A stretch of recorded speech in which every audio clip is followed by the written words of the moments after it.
everyone. If you didn't get enough fun and excitement this morning, we're back. This is the regularly afternoon scheduled meeting of the Portland City Council on July 12th. Second episode. Second episode. Only have one item today. Could you please read it? And I'll call the roll first. You know what? That's a good idea since the law requires us to do that. Could you please call the roll? Stossman. Here. Udaley. Here. Fritz. Fish. Wheeler. Here. First item. Item 810, support retaining federal policies protecting net neutrality. Commissioner Saltzman. Thank you, Mayor. Last Friday, I was joined here at City Hall by U.S. Senator Ron Wyden to publicly denounce the Trump administration's intentions to overturn the Obama-era protections of a free and open internet. Today, across the country, Americans, this is an action day across the country. Americans and American companies such as Google and Facebook are participating in this day of action to save net neutrality and to stop the corporate takeover of internet content. Now, as Senator Wyden, I hope I'm not stealing any lines here, but as Senator Wyden said at our press event last Friday that he gets a lot of good positive support for his support for net neutrality, but not a lot of people understand what it is. But they say it sounds good, I support it. So we're going to help people to understand what net neutrality is today with a little help from HBO's John Oliver and how important it is too. So we have a brief film clip, I think it's 3 minutes. Yep. This might be my favorite session ever. Favorite session. Good way to end the week.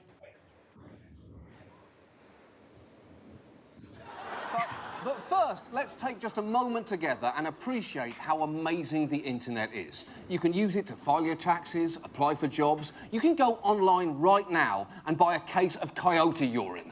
Do you know how difficult it used to be to obtain coyote urine? You literally had to give a coyote Gatorade and just wait. It was a mess. The system was a mess. But if you've turned on the news lately, you may have heard some worrying references to the internet changing. The Federal Communications Commission has agreed to move forward on a proposal that could change the way we use the internet. At risk, the basic principle of net neutrality. Net neutrality. Net neutrality. Yes, net neutrality. The only two words that promise more boredom in the English language are featuring Sting. And hearing people talk about it is somehow even worse. As anticipated, the notice proposes to ground the net neutrality rules in Section 706 of the Telecommunications Act of 1996. Oh my God, that is the most boring thing I've ever seen. That is even boring by C-SPAN standards. I would rather read a book by Thomas Friedman than sit through that hearing. I would rather listen to a pair of dockers tell me about the weird dream it had. I would rather sit down with my niece and watch Caillou, a children's show about a bald Canadian child who lives a life devoid of any incident. F*** you, Caillou! Grow some hair and leave the house. Find out what the world's about. Come on. But here's the thing. Net neutrality is actually hugely important. Essentially, it means that all data has to be treated equally, no matter who creates it. It's why the internet is a weirdly level playing field. And startups can supplant established brands. That's how Facebook supplanted MySpace, which supplanted Friendster, which supplanted actually having any friends. Do you remember physically having friends? It was awful. You couldn't tap people's faces to make them go away. The point is, the internet in its current form is not broken. And the FCC is currently taking steps to fix that. The FCC is endorsing new rules that could clear the way for a two-tier system. The rules would open the door for the first time for internet providers like Comcast and Verizon to charge tech companies to send content to consumers more quickly. Netflix, for example, might pay a premium to ensure that its customers can stream movies more reliably at a cost a startup competitor might not be able to afford. No, this cannot happen. We're going to stop there. My thoughts exactly, yes. Oh, please. This cannot happen. And that's why the city council today will hopefully pass a resolution to oppose the FCC's efforts to weaken net neutrality or eliminate net neutrality altogether. So that's what comments are due by July 17th, so our resolution is very well timed today. And we have some invited guests here. And I wanted to start first by bringing up staff from the City Attorney's Office and the Office for Community Technology to provide an overview of the resolution in 2 or 3 minutes. Go ahead. Or less. Can you be as entertaining? No. No, that was pretty good. Good afternoon, Mayor and Commissioners. I'm Ann Goldenberg, the manager for the Office of Community Technology. Now, we already heard a pretty good explanation of what net neutrality is, so I'm not going to go very deeply into it, but I'm going to explain a little bit about net neutrality, some of the things that we would lose if we lose net neutrality. And I also want to tell you a little bit about the unique history Portland has as a leader in this issue. And I think that is really something exciting today, being the day of action. We're here because the FCC, as we just saw, is poised to unwind the net neutrality rules that they just passed in 2015. These rules are so important to the modern internet that we're here, along with many others, to speak to it and to pass this resolution to let the FCC know that we oppose what they are doing and we support an open and non-discriminatory net neutrality. The free and unfettered exchange of information between people and organizations with no bandwidth preferences based on the nature of content, authorship, or affiliation created the internet we know today. Net neutrality, we know, fosters competition on the internet. It allows small companies to enter the market on the same footing as large companies, lets our kids do their homework online, and lets all of us have access to information even greater than what we just saw on TV. We have new industries here in Portland and around the world based on these principles of a fair playing field, an even and level playing field. 3 ways that net neutrality, the elimination of net neutrality, could affect us all: blocking, throttling, and pay to play. Blocking, we all have seen when we've gone to an internet content and we see 404, content not available. Can you imagine if our kids had to go get their homework at their school and they see a 404? Not acceptable. We need access and we need it immediately. Throttling, imagine if our meeting right here, we serve many, many people in our community. The civic purpose of government access is important to create civic engagement and knowledge about our community. However, I'm sorry, you probably don't have as many viewers as, Game of Thrones. If that was decided to be throttled by a company, meaning that it would not even maybe be a clear video stream, that's the same as not having access. We lose the ability to have civic engagement if we're throttled. Pay to play, who do we want picking our content for us? An ISP or you? That's a basic issue about your right to be able to get the information you want. And it's especially important for our economic community. We need to be able to have everybody have the same access, whether you're an individual or a business. We need to be able to make sure there is no pay for play. The music companies, in the 50s, they called it payola. No payola. None of these outcomes are good for us, for our community, for job creation, for civic engagement, for government transparency, emergency preparedness. None. Now, Portland has played a unique role, and we have a unique role today with your resolution. You might even say that net neutrality was born in Portland.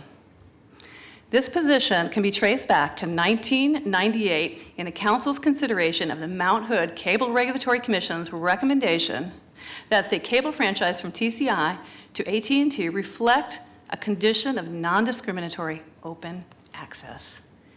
1998, the city voted to require this as a condition of that cable franchise. Guess what? You got sued. Yeah, but the outcome of this case was very important. The outcome decided that this classification of the FCC as a cable modem service was an information service was affirmed, and net neutrality as a concept was born. So you might say net neutrality was born here. Since then, the city has taken a bold leadership supporting net neutrality principles. It's always been a leader. In 2010 and 2011, the legislative agendas reflected that. In 2014, the mayor of Portland joined the mayors of San Francisco, New York City to file a letter with the FCC and the legislative delegation supporting net neutrality. All of these efforts paid off in 2015 when the FCC had net neutrality as an O rule. Yay! All of it paid off. But now, there's an opportunity to have these rules rolled back. Today is the day of action. What are we going to do here in Portland? What can we do? As leadership, you can pass this resolution and let the FCC know how important it is to all of us here in Portland. Citizens have a huge and a very important role to play as well. You have a few more days to make a comment to the FCC. www.fcc.gov. The docket is 17-108, and it's called Restoring Internet Freedom, ironically. Tell the FCC, keep net neutrality now. Last time, in 2014, over 4 million people commented. We crashed the internet. Let's do it again. So let's take this day of action. I urge you to pass this resolution. I urge all of our citizens to make a comment to the FCC, and together, let's make sure we keep net neutrality. Thank you so much. Thanks, Ann. Thank you. Ben, did you want to add? Yes, Ben Walters with the City Attorney's Office. I'm here for two reasons. One is to three. First, I want to acknowledge that Mayor Wheeler has already gotten on board with this effort in joining 49 other mayors from around the country in co-signing a letter that has either will be or has been, I don't know the exact status of it yet, but through the U.S. Conference of Mayors and the assistance of our Government Relations Office, Mayor Wheeler joined in that letter, taking a firm position in preserving net neutrality. So thank you, Mayor. Thank you very much. And then secondly, the effect of the resolution is to direct our office, the City Attorney's Office, to work with the Office for Community Technology to file comments and otherwise participate in the FCC's proceeding, and to take further action as may be necessary in subsequent judicial proceedings to continue to advocate for net neutrality and the position of open access on the internet. And with that, if there's any questions, I'm here and available to answer questions. No question. Well, thank you both. Thank you. Thank you. Next, we want to hear from Grace Stratton, who's the field representative for U.S. Senator Wyden. And then we have one invited panel after that. Good afternoon, Mayor Wheeler, City Commissioners. Thank you for having me today. My name is Grace Stratton, and I am here representing U.S. Senator Ron Wyden to express his support and appreciation for this resolution. I'd like to thank Commissioner Saltzman for bringing this resolution forward today. Senator Wyden has long fought to protect net neutrality because he knows the importance of equal access to information on the internet for all Americans, children researching school projects, adults seeking employment, owners of small startup businesses wanting an even playing field, and more. Today is significant for advocates. Today is the day of action to save net neutrality. Senator Wyden encourages as many Oregonians as possible to participate by going online and submitting comments to the FCC defending net neutrality. And in the words of Senator Wyden, this is an extraordinarily consequential issue for Portland, for Oregonians, because net neutrality has sparked the flames of innovation and commerce on the internet. We shouldn't roll back that spirit of innovation and equality that would extinguish much of what the internet has come to be. So with that, I think my comments really mirror a lot of what we've heard already. I just want to end by, again, on behalf of Senator Wyden, thanking Mayor Wheeler and city commissioners here for considering this resolution, and again, for Commissioner Saltzman for bringing it forward. Thank you, Grace. And then our one invited panel is Sue Disciple of the Mount Hood Cable Regulatory Commission, Sam Pastrick of the Oregon Citizen Utility Board, Eric Onen, CTO of Cloudability, and David Olson, who is the former director of the Office for Community Technology. Yeah, well, I guess we need one more chair. It's coming. It's coming, yeah, there. Take it away, Sue. Well, good afternoon, Council. Commissioner Udaley, Commissioner Saltzman, and Mayor Ted Wheeler. Thanks for inviting me to speak to the issue of consumers as it relates to net neutrality. I have some history with the issue of net neutrality as the MHCRC representative for the city of Portland. And I had just come on to the MHCRC at the time that the open access issue came to the fore. So that was 19 years ago, as Ann Goldenberg just addressed. And we were, as she indicated, engaged in a battle with our incumbent cable provider over what was then termed open access. And at the time, the company sought to bottleneck control over consumer choice of their internet service provider. For our consumers here in the metropolitan area, that impact would have been a monopoly-like absence of choice, forcing them to use the company's proprietary platforms. In our rural parts of our state, it could have prevented small ISPs from obtaining carriage and eliminated internet access altogether for consumers and businesses in those communities. I'm proud to have been on the MHCRC and representing the city of Portland at that time, and proud that our city council and county commission took this fight all the way to the Ninth Circuit Court of Appeals. In doing so, as has been mentioned by other speakers, we struck the first blow on behalf of consumers on the issue that, fast forwarding now to 2017, is the principle of net neutrality. So, as open access was right for consumers and businesses in 1998, net neutrality is right for consumers and businesses today. Telecom and cable companies with market power want to manipulate the timing of information delivery because it gives them the ability to make more money. But we all know the vital and important role of the internet to consumers and businesses. Throttling the internet for those who do not pay the premium will act as a filter on the flow and timing of information consumers and businesses and news organizations, that consumers rely on and that news and business organizations use to disseminate. These limitations come purely at the expense of the consumer, as this additional profit-making gambit can be deployed without any additional investment or any additional service improvements.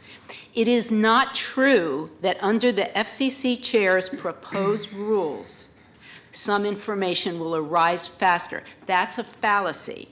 All it does is guarantee that some information will arrive slower, essentially curating via delay the information consumers receive. And it's hard to imagine how small startup businesses will compete on an internet dominated by those who pay for expedited delivery of their messaging. So as way back in 2000, we still on the MHCRC have concerns about the rural communities here in Oregon. We haven't gotten really good analysis on this, but many of those communities still, like they did in 1998, depend on small ISPs for their internet service. It's really hard to see how the erosion of net neutrality rules and principles can be anything but an economic and cultural blow to those communities. So, members of the Portland City Council, thank you on behalf of consumers in Portland and in our state for once again stepping up and supporting consumers with your resolution on net neutrality. Thank you. Thank you, Sue. Sam, next. Good afternoon. My name is Sam Pastrick, and I'm here with Oregon Citizens Utility Board. I'm their consumer advocate and membership manager.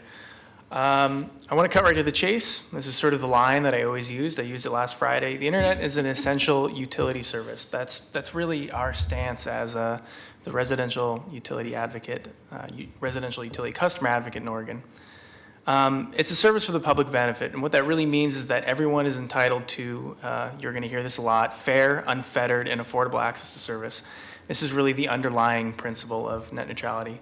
Like MHCRC and the city, CUB has endorsed net neutrality for many years now, But it really wasn't until 2015 when the FCC approved the Open Internet Order that the federal government actually codified those rules based on sound legal footing. That legal footing was Title II, and I don't want to get too wonky there. And despite numerous attempts to appeal that decision from the big cable and telephone industry lobby groups, the courts have largely upheld the defense of the order, the last one being last summer. So, however, this might change because the FCC has the apparent vote count to repeal the 2015 order. But an apparent vote count does not always guarantee repeal. We're seeing this play out right now in Washington around healthcare, and I think that's a really important point to make. And this is why local efforts are so important. They send a really strong signal that the repeal of these basic common sense protections for consumers needing access to the internet is completely unacceptable. So I want to give two examples here. Probably the more common one, or the more common anecdote in defense of net neutrality or in support of greater digital equity is sort of the low-income student needing home internet access to complete his or her homework. This is such a good example because that student, I think we all agree, is entitled to the same speed and access to content as maybe the wealthier family across town or the corporate CEO in a downtown high-rise. But I want to offer a different example that hopefully highlights why folks nowadays, especially those who are most vulnerable, truly need fair, safe, and reliable internet access. So let's say I'm homebound for any reason, for any period of time. So in this scenario, the internet is really my connection to the outside world, I would argue. It's my vehicle to connect with friends and family. It's my entertainment outlet, probably my only entertainment outlet. It's my way to receive essential medical services, whether that's scheduling my next appointment or reviewing test results or even receiving telecare. The internet may also be my best means to order food or get extra help around the house. If I'm employed, it's probably the way that I'm going to keep that job because I can work remotely. I think we've all done a little bit of that. If I'm unemployed, though, it's really the only option that I'm going to have to search for a job or apply for a job. So the internet in this scenario is really the foundation of my health. It's the foundation of my safety, my general well-being, and ability to participate in society in really any meaningful way. So if we can all agree on this critical point that fair and affordable access to the internet can really make or break someone's livelihood, then we should also agree that reasonable protections to preserve net neutrality, those that were enshrined in the 2015 order, really must be defended. So in light of this, and on behalf of CUB, I want to encourage passage of today's resolution that would officially support the preservation of the 2015 Federal Open Internet Order. Thanks for your time. Of course, I'm happy to answer any questions. Thank you, Sam. Mr. Onan? Hi, thanks for inviting me. My name is Eric Onan. I'm the Chief Technology Officer at Cloudability. Cloudability is one of the technology startups that's been discussed today. We're based here in Portland. We are a company of 80 people, and we employ 60 people living in the greater Portland area. We're proud to be a local Portland startup. I'm here to offer today some anecdotes as to how an absence of net neutrality would negatively impact our business specifically, and then I'll speak a bit more to how it would negatively impact the software industry in general within Oregon. First and foremost, a lack of net neutrality would run a significant risk of impeding our ability to operate our business. The product that we create, the product that we engineer here in Oregon is what's known as a SaaS product, a software as a service product. It's a hosted thing. It's not an installed piece of software on a desktop. It relies on open internet protocols for our customers to consume the service that we create. The absence of net neutrality effectively runs the risk that customers of ours who are trying to consume the product that we create would be artificially impeded in ways that would be difficult for us to diagnose and require us to spend precious revenue just to be able to offer the service that we can currently offer today. Secondly, the absence of net neutrality runs the risk of impeding the productivity of our workers here in Oregon. Namely, our knowledge workers, our software engineers who work with large binary assets, who write software for us, rely on reliable bandwidth in and out of our office space here in Portland. Our sales team heavily uses video conferencing technology and phone technology that is all based on an open principles of open internet, of reliable bandwidth, that arbitrary restrictions, absent net neutrality, would be significantly negatively impacted by. As it stands today, we're already forced to work with 2 different internet service providers, spending significant money just to have reliable bandwidth coming into our office. The last thing that we need is upstream impediment by third parties to restrict that bandwidth so that we can do our jobs on a day-to-day basis. And then lastly, I wanted to mention that as with most software companies like ours, we are a global business. We do business everywhere in the world. We have customers in many countries. We have offices in Australia. We have employees in the UK. And our ability to operate and grow and address a global market is put at risk absent net neutrality. It's essential for us that we can communicate with our remote coworkers, that we have channels to them that are reliable, that don't come and go at awkward, strange, unfair principles. So that's effectively how the absence of net neutrality would impact our business. In working with Skip Newberry, the CEO of the Technology Association of Oregon, there's a broader impact to software as it relates to the state of Oregon in that right now, software in general within the technology sector within Oregon is one of the fastest growing sectors. It contributes over $25 billion to the GDP within the state. It's one of the highest drivers for annual wages in terms of state accumulation of wealth, more than double the average across other trade sectors within the state. And I feel comfortable sitting here in front of you today telling you that all software, well, perhaps not all, but the vast majority of software engineers would have a similar sentiment to mine. Their jobs, their ability to effectively operate their business, to perform their day-to-day tasks would be significantly negatively impacted in the absence of net neutrality. Thank you very much. Thank you. And finally, David Olson. You can scoot a microphone over there. Yeah. Thank you, Commissioners. I'm David Olson. For nearly 30 years, I was your Director of Cable Communications and Franchise Management under 5 mayors. And I arrived with a stack of paper, which used to be a budget tactic for me. Mayor Katz used to be frightened to death at budget time that I would start talking, and I used to get my budget passed that way. So just telling you, I'm not going to dwell on that so much. But I know each of you very well. I've not had the pleasure of meeting Commissioner Udaley, but I had the honor of working for Dan. I saw Mayor Wheeler at the county per the Mountain Hood Cable Regulatory Commission, and Commissioner Udaley's executive assistant and I more or less co-inhabited an office when he worked for Chief of Staff. Yes. Marshall Runkle. More or less co-inhabited an office during the open access fight under Commissioner Stanton, and we know each other very well and this issue very well. So I feel very well connected here. First of all, I want to thank the Council, Commissioner Saltzman and the Council for introducing this resolution. This is very, very important stuff. One other thing John Oliver said in one of his pieces on this is, if you want to do nationally, if you want to do something really evil, put it inside something really boring. And in essence, a lot of that's what's going on here. Please know that 80% of the wired internet subscriptions in this country are dominated by 5 companies, only 5 companies. 75% of US citizens have one choice for high-speed data, only one. There's a reason that those companies aren't here today. There's a reason for that, and that is that these companies benefit from stealth. They benefit from people not pitching in. They benefit from there not being an ample public record on this, and that's why you're not going to see much of them at these local meetings.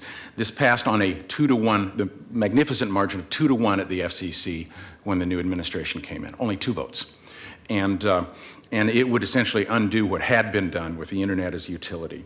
And so this is a very, very important day of action. I want to echo and associate myself with what Sue Disciple said about rural urban. If you ever want to work with rural Oregon, this is the issue. They're going to be hung dry if this happens.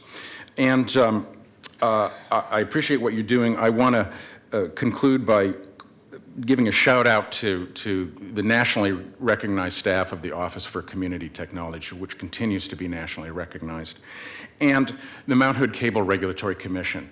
This is another nationally recognized asset for you, these volunteer citizens. Many people don't remember or don't recognize this issue was led from behind at the time. That is, the Portland City Council didn't reach out and grab this issue. This was brought to the council by a very dedicated group of citizens in a multi-jurisdictional commission. It took all of them. And in fact, it took Troutdale and Multnomah County working with commissioners from Portland to get this issue going. And it wasn't easy. but because of the benefits of that multi-jurisdictional partnership, this issue got to you, and it is a national issue that really started here, and because of that unique bond, multi-jurisdictional bond that you have. And in any event, carry on. Thanks again, Commissioner Saltzman. From the bottom of my heart, I thank Senator Wyden for the attention he's focused on this issue. In fact, I was with him at City Club the other week, and it was just killing me. It's against City Club rules to recognize people out in the House because they wouldn't have any program time if you did. But I want to say thank you to this council and to the County Commission and to the Mount Hood Cable Regulatory Commission. Urge all of you to carry on with Senator Wyden. This issue is critically important, and I thank you again for the honor of having been able to serve you all those years. Thank you very much. Thank you. Thank you all. That completes invited testimony. Very good. Do we have public testimony? No one signed up. Does anybody want to provide public testimony? We have one taker in the back. Come on up. If you could just state your name for the record, please. 3 minutes. Hello and welcome. Thank you. My name is Edith Gillis, and I'm really grateful that you're addressing internet security and justice. And one of the things I didn't hear is that it's essential for democracy, and democracy and trust in it is essential for civil peace, because without it we cannot have civil justice. And that's essential for your peace of mind, your enjoyment. You feel good about why you're here, what you're accomplishing. You're trusted and respected in your community. We need to know that we can quickly and correctly get information we need to go to the aid of someone who needs it. When we have disasters, we need to know that we'll have the news, we'll have the information we need. At the Good for the Hood, because of the internet and because of the incredible work of Antifa, they had pictures of known white supremacist terrorists. I was there to pray and was in the right place at the right time to stop 2 known terrorists from coming in who had planned to shoot people whose pockets were bulging and had at least one weapon on the side. The cops did not stop them. The FBI and whatever sheriff deputy it was did not stop them. But because of Antifa having the open internet, I saw the pictures, I was there praying, I could act, and I could get Black Panthers and Antifa to close off areas that they were accessing. And those places were then guarded, and they never followed through with their plans that all the police would have never stopped. It was the internet. It was the access, it was courageous, caring, dedicated people who put the information we needed up there that kept our city safe. So I just want to commend you again, how important it is for democracy and peace of mind. Thank you. Thank you. Thank you. Any further That's it. questions? Oh. Very good. So with that, then, we'll go right to calling the roll, please. Saltzman. Well, thank you all for being here today, and again, thanks to Senator Wyden for his outstanding leadership on fighting on behalf of net neutrality. And it really is a very important issue, despite its boring title. And it is important to all of us to be able to have equal access to the internet. And that is, I'm very pleased that Portland has such a proud tradition, and the Mount Hood Cable Regulatory Commission, all the jurisdictions have such a proud history of involvement in this issue, maybe even initiation of the concept of net neutrality. So it makes me proud to be here today authoring this resolution to carry on this proud tradition of working to keep net neutrality. And as I said, the comments are due on the 17th, and Nils is going to take our resolution on an airplane to Washington, D.C. as soon as we pass this. Aye. Udaley. Well, I want to thank Commissioner Saltzman and Senator Wyden and everyone that came here today. You did an excellent job explaining the importance of this issue. It does sound very boring, and I often fear that the public doesn't understand what a huge impact it could have on them. So I like to put things very simply. Your ISP could decide what you see, how interactive it is, how quickly it reaches you, if ever, and then charge whatever it wants for that access. This issue is near and dear to the heart of my office. As was mentioned, Marshall Runkle, my chief of staff, was deeply involved in the work that led to our current policy. He also was behind our first effort to bring municipal broadband to Portland, which is a conversation we may want to return to because it's probably the strongest move we could make against the loss of net neutrality if that does happen, and it would address our ongoing issue with broadband access equity. It's also near and dear to my heart. I devoted over 20 years of my life to supporting and promoting independent media, in no small part because of the consolidation of print media, television, radio, et cetera, into a handful of multinational media conglomerates. I see this as even a bigger threat, especially considering that the internet has basically undermined all other forms of media, and we're really dependent on it for access.